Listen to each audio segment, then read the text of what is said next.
कोने में यूट्यूब के माध्यम से हमसे गुरु मंत्र लेकर वैदिक परंपरा में आगे बढ़ने वाले मेरे प्रिय शिष्यों, सज्जन और सन्नारियों, आज बात करेंगे चित्रकेतु के पुत्र की।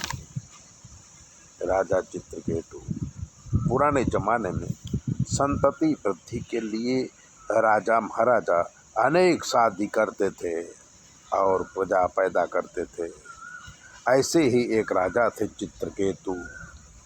चित्रकेतु को कोई संतान नहीं थी, तो उन्होंने बहुत सारी औरतों से शादी करके रानी बनाया, पर राजा को कोई संतान नहीं हुई, जिससे राजा दुखी रहते थे और भगवान से निरंतर प्रार्थना करते थे कि हे प्रभु, मुझे संतान देने की कृपा करो। राजा की प्रार्थना फली और एक रानी गर्भवती हुई। समय आने पर सुंदर पुत्र का जन्म हुआ। पुत्र पाने के बाद राजा रानी का विशेष ध्यान रखने लगे और पुत्र का पालन पोषण करने लगे।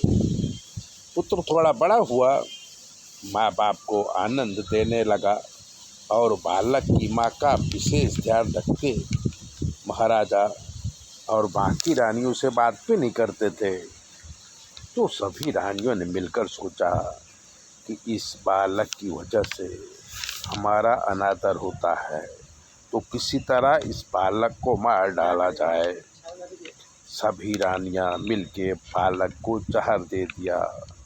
बालक की मृत्यु हो गई। बालक की मृत्यु से रानी बहुत जोरदार रोने लगी। सभी रानियां भी रोने का नाटक करने लगी।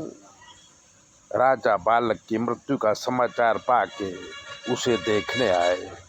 मृत पुत्र को देख राजा चित्रकेतु बेहोश हो गए। बहुत समय के बाद जब होश आया तो रोने लगे, किसी भी तरह चुप नहीं हो रहे थे। तब नारद को दया आई। नारद जी राजा चित्रकेतु के पास आए और कहा, राजा चुप हो जाओ, मैं तुम्हारे पुत्र को जीवित करता हूँ। चित्रकेतु खुश हो गए। तब नारद जी यमराज के पास गए और चित्रकेतु के पुत्र की आत्मा लेके आए और मृत शरीर में प्रवेश कराया। राजकुमार जिंदा हो गए। तब नारद ने कहा कि राजा तुम्हारी मृत्यु से बहुत दुखी हैं, इसलिए अब तुम इसी शरीर में रहो। तब मृत राजकुमार बोले कि कई जन्म में मैं इसका पिता बन चुका हूँ और कई जन्म में पुत्र बन चुका हूँ।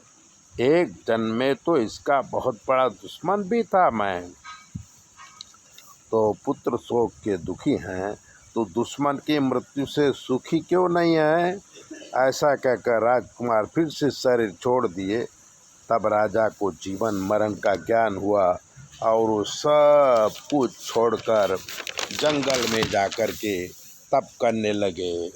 तो इस संसार में जो जन्म होता है वो अनेक बार माँ बनता है, अनेक बार बाप बनता है, इसलिए मृत्यु का शोक नहीं करना चाहिए और कर्मों की गति समझकर भूल जाना चाहिए।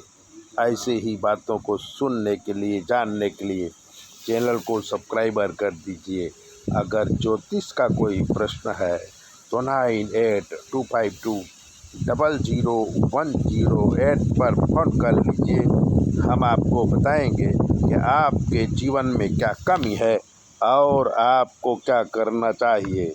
चैनल सब्सक्राइबर जरूर करें।